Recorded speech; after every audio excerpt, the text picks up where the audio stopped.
Casemiro out. Well, could it happen? Ladies and gentlemen, welcome to the United Road Sport. My name is Webb, and here I am to give you a wrap-up of how the day has been today as Man United gets prepared for the next game against Tottenham. It's been a very interesting few days. The last few days have been quite interesting. Despite the victory over Leicester City, listen, it was a scrappy performance. No wonder Amorim, immediately after the game, gets his boys and tells them, you know what, get down to business. We are training immediately after the game. And of course, the naysayers will always want to get a bad angle, a negative angle about anything and everything that Ruben Amorim does. But guess what? Here on the United of Sport, we are pro Ruben Amorim. We back him, we support him.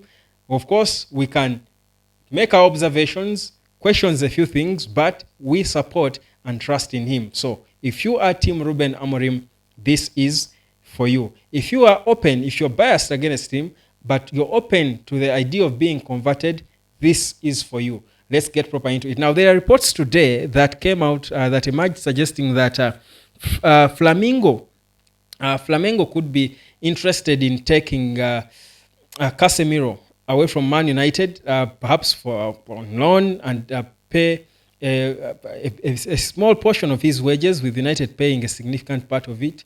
But there are reports claiming that Flamengo would be interested in taking Casemiro as they look to get players who could help them in the Club World Cup, probably.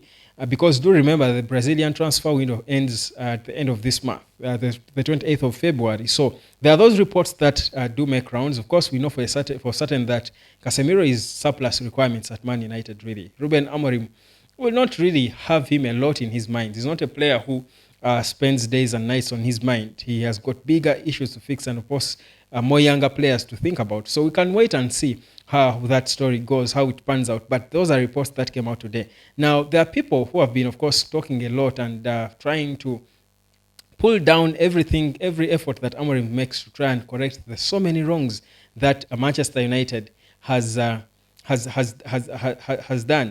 and in the past. And of course, people will pick on anything, and you would expect certainly a thing like making players train after a game. Really, there are people out there, so-called experts, who will come out there and spend a whole damn night on it. But listen, Amorim, for me, and this is a positive I want to pick from what he does, I think clearly you see a guy who is so determined to win everyone over with what he's doing and try to show these players that, you know what, you're not all that. You've got to perform and perform to the expectations of the clubs you're playing for. For me, that's a show of the attitude and character and personality he's trying to build in the team. So if you don't see that and you just look at it for what it is, that, Amorim is making players train after a game, which is perhaps that unheard of, I feel like, for me, you don't get it. You don't understand the magnitude of the ditch in which Man United is in and how big a job it is for any manager and for Amorim, who is in the hot seat now, to dig it out. You're talking a team that is trying to fight for their legacy, to protect a legacy, trying to dig themselves up. This is the only hope. Ineos, I will tell you, to many, is the only hope of for a possible return of Man United. So you cannot think things will still happen the way they have been happening. The systems cannot be normal. Things cannot be all normal, and you expect different results. So for me, I have no issues or disquiets or qualms about Amorim doing the things he's doing.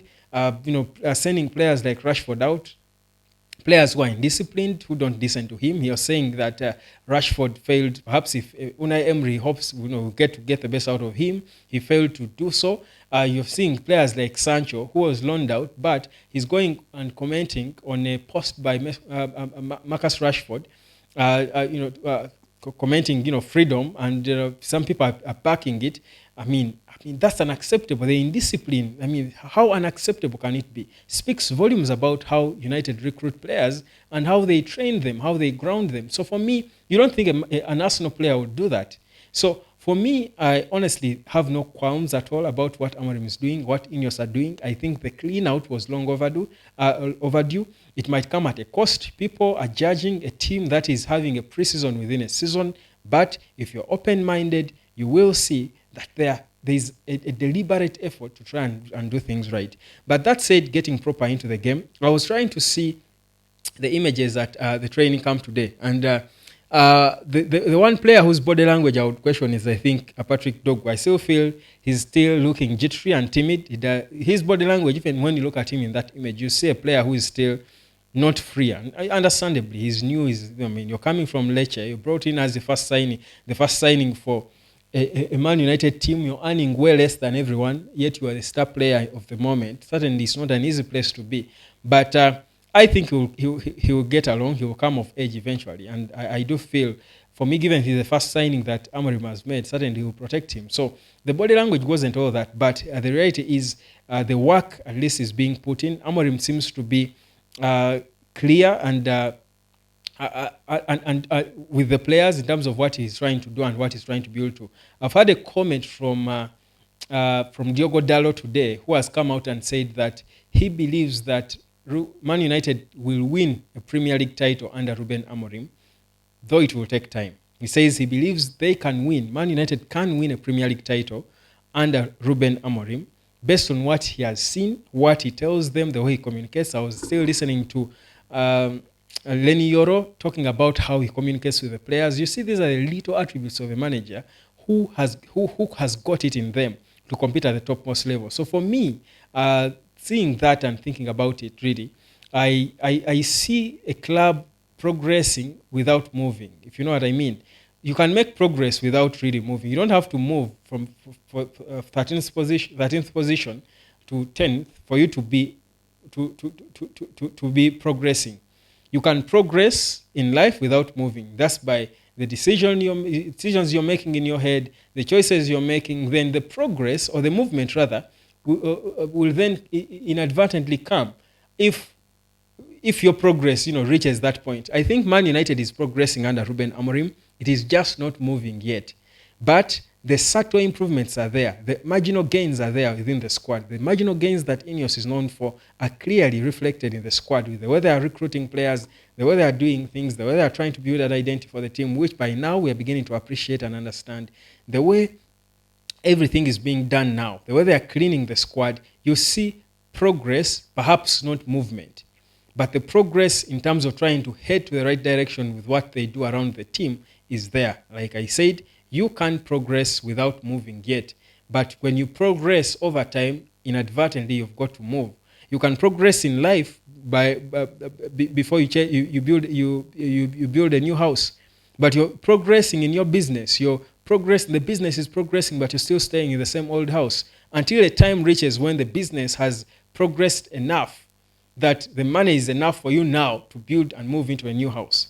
You're progressing. So for me, Man United might not be moving yet, but I'll tell you, it is progressing, and I do believe it is commendable, and you will love to see it. You want to give all the credit to Ruben Amorim and his team. So guys, I'm not going to sit here and go back and forth about what's going on. There's not really any big news currently about the squad. It's just that the guys are training, preparing for the Tottenham game.